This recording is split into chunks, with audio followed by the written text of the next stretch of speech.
Hello everyone, in this video I will tell you about Lagrange multiplier, one of the toughest section in the economics honors, in the mathematics honors, in some of the cases like mathematics general also. This portion is a really tough portion.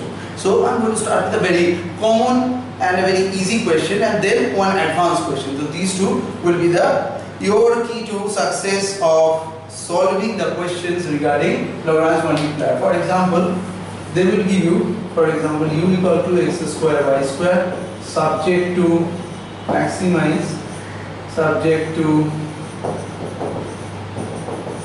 this one. Very simple looking question. U equal to utility, and this is your utility function, which is non-linear type, and this is your budget line. So you need to maximize x and y in a way that satisfies this condition.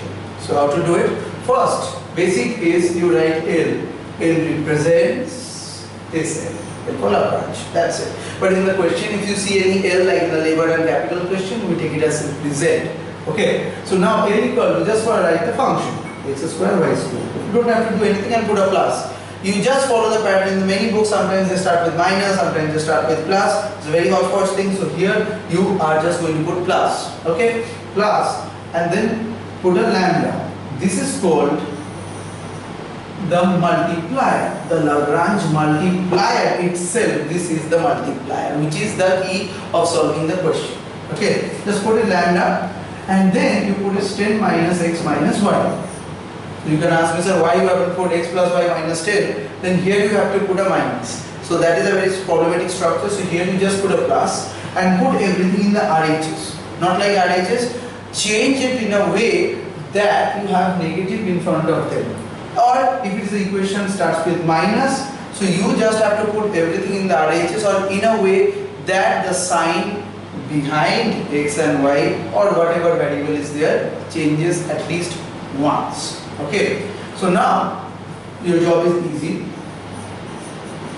You have to differentiate it partially. If you don't know partial differentiation, if you have some bottlenecks in partial differentiation, you see other videos of us. So I have explained there, I try to explain as much as possible. Okay, now coming to del x. So assuming that you know partial derivative, so this portion is constant and this is x square will give you 2x.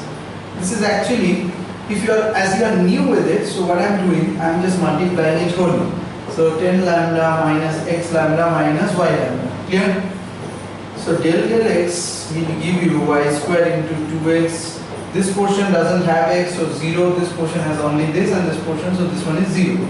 In general, first order derivative we take z equal to 0, so here I am also doing that. Then del y, this is also x square into 2y plus 0 plus 0.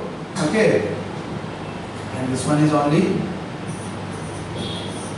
lambda. Okay, so these are the basic part, and del lambda, the last portion will give you 10 minus x minus y. So now we have an equation format of 3 equations. Now how we are going to solve it? Simply take the first 2 equations. The first equation will give you lambda equal to 2xy square, and the second equation is giving you lambda equal to, this equation is giving you lambda equal to 2x square y. So these two are same then.